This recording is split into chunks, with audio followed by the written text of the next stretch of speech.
is for training purposes in TV news education. Some copyrighted material is used and is credited on screen. However, no more was taken than was necessary to tell the story of the event. YBA claims fair use of material. All right, hello and welcome back to K Sports Sunday. I'm Liam Mailer here with Adam Magaletta. This is going to be the second half of the show, so we have a new group of people.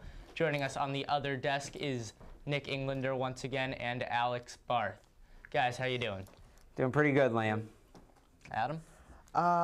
We got a lot of NFL free agency talk that we're going to be discussing this half. We'll start off with Mike Wallace, the free agent wide receiver who is being pursued now by the Miami Dolphins. He was let go by the Pittsburgh Steelers earlier in the offseason.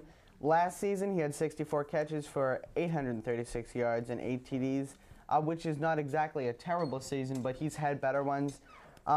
He is described as mostly a deep threat, but really a one. He's almost one-dimensional as a wide receiver. You don't really want to say that because he can go. He is, though. He's a speed guy. If you just look at his hands, if you just look at his route running ability, he's an average wide receiver. And I think there are certain teams that he's a great fit for. The Dolphins are not one of them. Tannehill needs a consistent wide I think receiver. if there's a guy that my other issue with him, one is consistency, but two, he's obviously a very unmotivated guy. Yeah. He had issues in Pittsburgh. Being on a losing team in a tough division is not going to help that. A guy I like for the Dolphins is a guy like Greg Jennings, a guy who has experience with a younger quarterback, a guy who's proven he can do it against good defenses. He can go over the middle. He can go deep. He can catch the screen pass. I think Mike Wallace for the Dolphins is almost going too big. And he's worked with the offense before. He has. He's familiar with their offense, too, which is a benefit. I think that if the Dolphins were trying to improve, they're going to need a lot more than Mike Wallace. He is just one small piece of a lot of missing pieces in the puzzle that they're going to need to put together really quickly. Yeah, I think he's the most overrated wide receiver in the free agent Probably class. on the free agent market. I can see that. Let's not forget that he is a deep threat, and these days in the NFL, you don't have many of those. But the Dolphins, at this point, you're right, they don't need one. To me, a guy like even a Wes Welker, if he becomes available. That would be ironic if he went from the Dolphins to the Patriots back to the Dolphins. Let's just pray that he's not available. Wes Welker, too, would be better because Tannehill's not exactly known for his arm strength. Yeah. You don't want him throwing the ball 60 yards downfield because you don't know if he can do that. I think you want to get him a guy who's more of a hands guy who can help him out, a guy who has a lot of range. Wallace has no range. He's afraid of getting hit. And you can't do that. You can't be afraid to get hit in today's NFL, especially in the AFC East, because there's some tough defense in the AFC East. Not that the AFC North isn't. He's coming from a tough division, but that has been an issue for him where he won't go over the middle. And especially in the Dolphins offense, that quick three-step throw offense they're trying to run that emulates the Patriots, you need to be able to go over the middle. Another person that the Pittsburgh Steelers have released, linebacker James Harrison. They're really freeing up some cap room. 6 sacks last season in 13 games. Over his career with Pittsburgh, he's had 2 Super Bowl rings and was voted Defensive Player of the Year by the Associated Press. He's also considered one of the most dirty players in the year. Yeah, he does. He has a bad reputation, I think, from a lot of teams, although he is an effective player.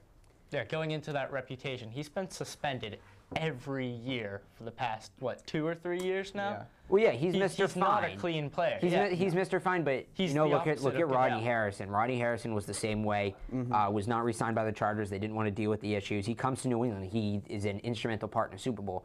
Any team willing to look past those issues will get a great player if they're willing to take a chance on James Harrison. And don't look at the Patriots to maybe pass on him. They did it with Rodney and it worked.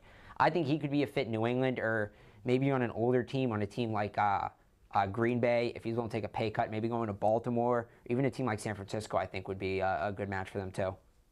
Well, I think even if you look at a disappointing year, it was a lot of ways a disappointing year for James Harrison, even more ways than one, even including a dodgeball league in which he was apparently described as possibly the worst player in it.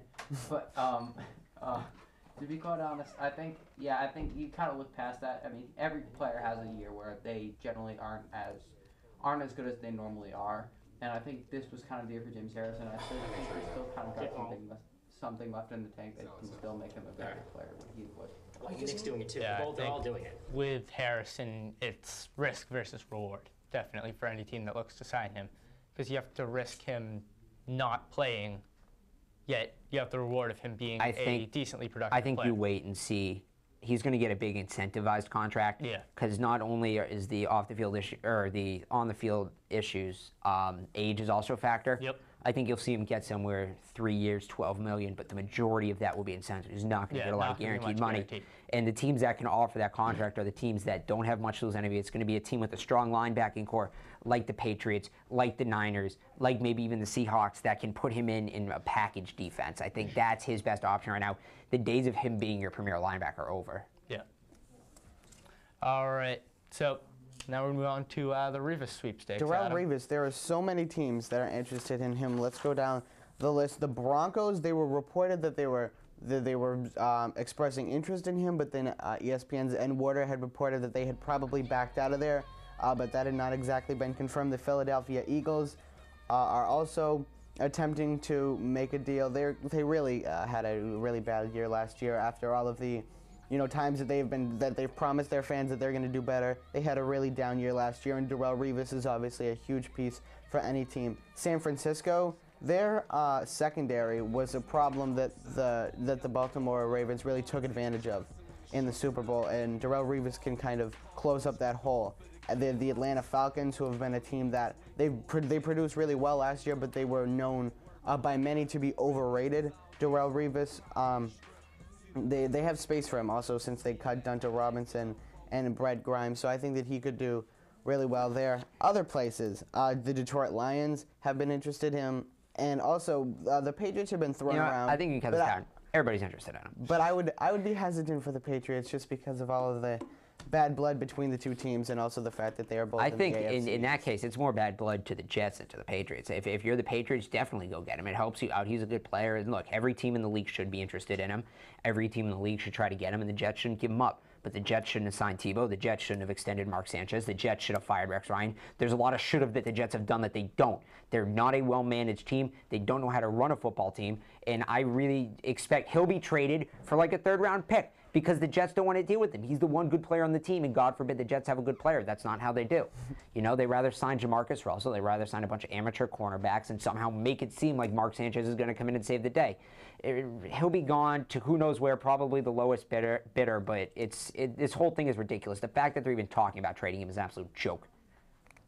Yeah, I mean, when you look at the way that the Jets have been run over the past 5-10 years or so, it hasn't really been productive. Bringing in old player after old player with Brett Favre, and nothing's really worked well. The epitome of that being the butt fumble last year. They need to keep what they have that's good, i.e. Darrelle Revis, and get rid of what's not good, Mark Sanchez. But see, here's the issue. They need some way to cut cap to improve this team. They can't get rid of Mark Sanchez because nobody's going to take him. And so much of that contract was guaranteed that cutting him doesn't actually help you. Their best financial move is to keep Mark Sanchez. There is no team in the league right now that will give up anything at all for Mark Sanchez. There is no way he can help your football team. The Jets put themselves in this hole last year when they didn't get Peyton Manning. They wanted to make sure Mark Sanchez's feelings weren't hurt by the whole Peyton Manning thing by offering him a huge contract. The Jets are an absolute joke. Period. Anything they do is guaranteed going to be the wrong move, because all the moves before it have set them up for failure. Extending Mark Sanchez was setting them up for failure. Signing Plexico Burress was setting them up for failure, because by putting all the eggs in that basket, they couldn't go out and actually get a capable target for Mark Sanchez. Playing Dustin Keller through his leg injury was a total mistake. Their defense, they've let every good player, the one thing they had was their defense. Bart Scott, excellent player. Jim Leonard, most underrated safety in the league. Calvin Pace, they've let all these guys walk.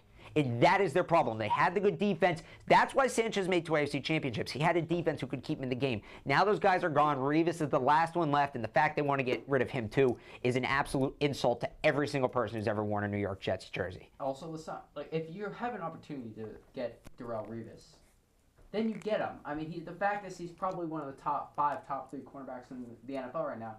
And on the point of the Jets, let's not forget even it started even 20 years ago when they signed Neil O'Donnell to I believe the biggest contract in the NFL for a quarterback, and he lasted a year before being benched. Now, to be honest, the Jets really are just kind of unraveling right now, and I think they really need a guy that maybe a head coach, maybe an owner, maybe a GM they kind of step in and say, okay, hey, let's actually start to run this organization. Let's actually start to get players. Because if not, it's going to continue like this, and you're going to have more plays like the butt fumble and if that emphasize the season. You look at this, you're like, if they get rid of Revis, where every team has to have some sort of anchor where they can say, this is the best part of our team. They have, every team, even the worst teams, have some bright spots. Where do the Jets fall back on next year? They have no line. They have nothing. They have really nothing. And the managerial moves that have been made by the Jets, but either Rex Ryan or the general manager, have been really shocking. The Jets run their team like a 13-year-old kid playing Madden. Let's face it. I'm going to trade my best player and get a bunch of draft picks because then I can draft all the best players in the draft and I'm going to be good. That works in Madden. That doesn't work in real life.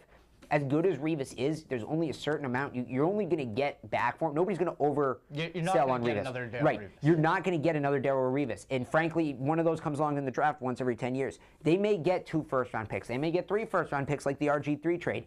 That can only help them so much. They're better off keeping Revis. They have high draft picks anyway. They're going to keep having high draft picks the way they're running their team.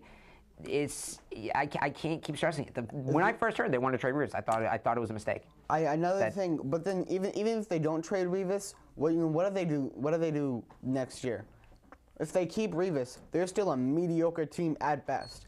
The only argument you can make is that the only possible way they can improve is by bringing in other people. And if this is one avenue that they're exploring, clearly they're going that way. But they're even if they keep Revis, where do you get the improvement? Because have even to with wait. Revis, he's coming off of an injury too, so you wouldn't expect him to have. Well, that's going to lower his value. Yeah, exactly. You're better off at least waiting here, but you're going to have to. They're going to have to wait. They're going to have to wait till Mark Sanchez's contract is up. They're going to have to wait till they have that money. And you said every team has that fallback plan. It's like if the Jaguars traded Maurice Jones-Drew, they'd have absolutely nothing, but they'd have cap room. The Jets are that without cap room. Yeah. Yeah. Well, and also essentially, it all starts with the quarterback when it comes to. Generally starts with the quarterback when you're being a really good team. And right now, let's face it, if the Jets trade for another quarterback, one of the quarterbacks, whether if they keep Tebow or if they keep Mark Sanchez, is going to complain to the media that he should be starting right now, and then you're going to have another problem in the Jets organization. So it's all basically a mess situation. So whatever you do, if you're the Jets, you're really just going to make it worse. It's really like a no-win situation. There's no win. Yeah. All right, guys, that's enough Jets bashing for now. Let's move on to our next segment here. As here at YBA, we played some Deal or No Deal today, but we covered the NFL free agency period. It's a bit different, but let's check it out.